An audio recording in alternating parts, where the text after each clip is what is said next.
इस बार की होली बड़ी विशेष है।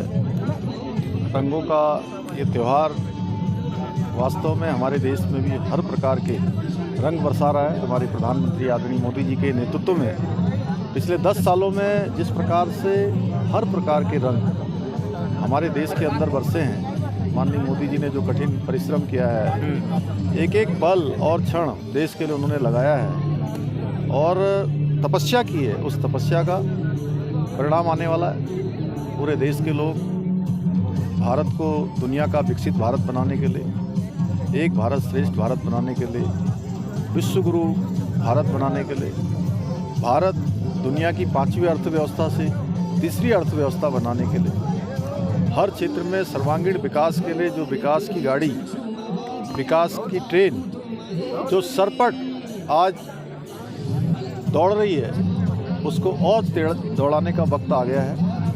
और इस बार का जो होली का उत्सव है, इसके साथ लोकतंत्र का उत्सव भी आ रहा है और लोग लोकतंत्र के उत्सव का इंतज़ार कर रहे हैं कि मतदान की मेरी बारी कब आएगी, मेरी बारी कब आएगी। और हम इस बार कोई इस प्रकार का संदेह नहीं है कि सरकार किसके बनने वाली है। सभी कह रहे हैं कि सरकार मोदी जी के नेतृत्व में बनने वाली है। बस इस बात का अनुमान कर रहे हैं कि 400 के ज़्यादा कितनी सीटें आएंगी। एक तरफ रंगों का त्यौहार, दूसरी तरफ आचार संहिता को लेकर के क्या एक मैसेज आप देंगे? देखिए, आचार संहिता का हम सबको पालन करना है।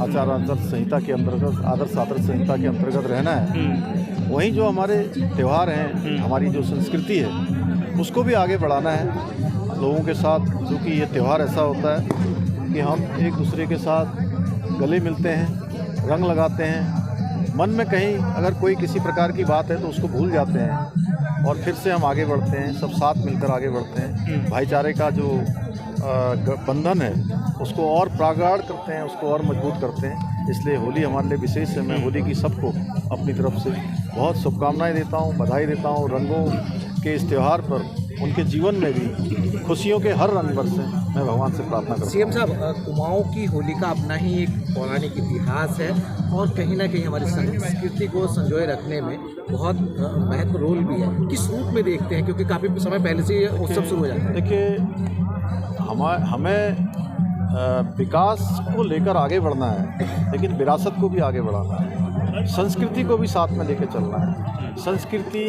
विरासत, हमारे पूर्वजों के दिए हुए संस्कार, ये हमको जीवन के हर क्षेत्र में आगे बढ़ने की प्रेरणा देते हैं। इसलिए हमको इन जो हमारी संस्कृति है, होली की संस्कृति, कुमाऊं में अनेक प्रकार की होली होती है। काली कुमाऊं की प्रसिद्ध होली है, कहीं पर बैठकी होली है, कहीं खड़ी होली है, कहीं रंग की होली है। हम विविधताओं से भरी हुई होली है।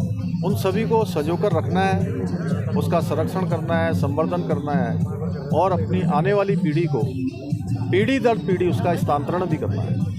तो निश्चित रूप से हमारी प्राथमिकता है कि हम अपनी संस्कृति और विरासत दोनों को आगे बढ़ाएंगे। सीएम साहब, आप ये कह रहे हैं कि जीत को लेकर के पूरी तरह से आप आश्वस्त हैं। अगर हम अंतर की बात करें तो आप लोग क्या मान करके चल रहे हैं कि 5 लोकसभा सीट पर कितना अंतर इस बार होने वाला है? देखिए, हर चुनाव उत्तराखंड में जो मोदी जी के नेतृत्व में हुआ है, प्रदेश की जनता ने हमेशा मोदी जी को अपना आशीर्वाद दिया है और मोदी जी के दिल में भी देवभूमि उत्तराखंड बसता है। उत्तराखंड का हर एक व्यक्ति बसता है, उत्तराखंड से उनका बहुत लगाव है।